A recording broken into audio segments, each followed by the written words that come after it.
미수금이 생기면 채권자분들은 처음에 강하게 대응하지 않는 경우가 많습니다. 왜냐하면 거래처를 믿고 있기 때문입니다. 그리고 그 사이에서 가장 많이 듣는 말들이 있습니다. 이번 주 안에 드리겠습니다. 다음 달에는 꼭 정리해 드리겠습니다. 지금 상황이 조금 나아지면 바로 드릴게요. 문제는 이런 말들이 계속 단어만 바꾸고 반복된다는 점입니다. 말로 때우면서 시간을 끄는 것입니다. 미수금이 있을 때 가장 많이 속는 상황 5가지를 말씀드리겠습니다. 첫 번째, 곧 준다는 말을 계속 믿는 경우, 가장 흔한 상황입니다. 처음에는 믿을 수 있습니다. 한두 번 정도는 기다릴 수 있습니다. 하지만 2번, 3번 계속 반복된다면 이건 뭔가 채무자 내부적으로 문제가 있는 것입니다. 그러나 채권자는 그간의 거래 관계도 있고 해서 설마하며 시간을 계속 보내게 됩니다. 중소기업에서 많이 발생하는 미수금 패턴으로 제대로 채권 관리가 안 되는 상황입니다. 대기업 채권 관리 같으면 이렇게 약속이 안 지켜지거나 하면 칼같이 대응에 들어갑니다.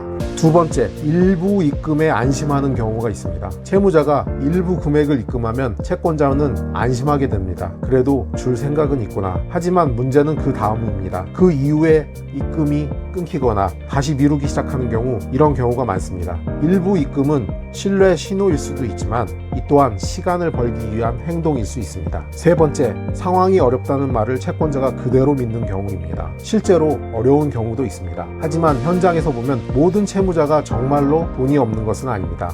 일을 하거나 사업체를 계속 운영하고 있고 차량이나 주거지 상황은 유지되고 있고 소비 행태도 계속 이루어지고 있습니다. 이러한 경우는 지급 능력보다는 채무자가 생각하는 갚는 우선순위 문제입니다. 네 번째 상황입니다. 관계 때문에 계속 미루는 경우입니다. 특히 오랫동안 거래한 경우 강하게 대응하기 어렵습니다. 관계도 있는데 나중에 거래도 또 해야 할 수도 있는데, 하지만 시간이 지나면 미수금 규모는 점점 커지고 회수하기는 점점 어려워지고 결국 관계도 끝나버리는 경우가 매우 많습니다. 다섯 번째, 조금만 더 기다리면 해결될 것 같다는 기대. 이건 가장 위험한 생각입니다. 기다리는 동안 채무자 상황은 더 나빠지고 채무자 자산도 정리되고 연락이 아예 끊길 수도 있습니다. 미수금은 기다린다고 좋아지기보다는 안 좋아지는 경우가 훨씬 많습니다. 중요한 것은 말이 아니라 행동입니다. 채권 회수에서 중요한 것은 채무자의 말이 아니라 행동의 흐름입니다. 실제로 입금 약속이 잘 지켜지는지, 채무자 상황이 개선되고 있는지, 이러한 흐름이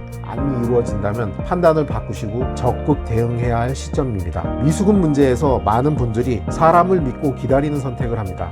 하지만 현실에서는 기다리는 사이 상황이 더 나빠지는 경우가 많습니다. 현재 상황이 단순 지연인지, 여력은 되는데 고의적인 부분이 있는지, 채무자의 또 다른 채무가 계속 쌓이고 있는 위험 상황인지 면밀히 점검해 보셔야 할 것입니다.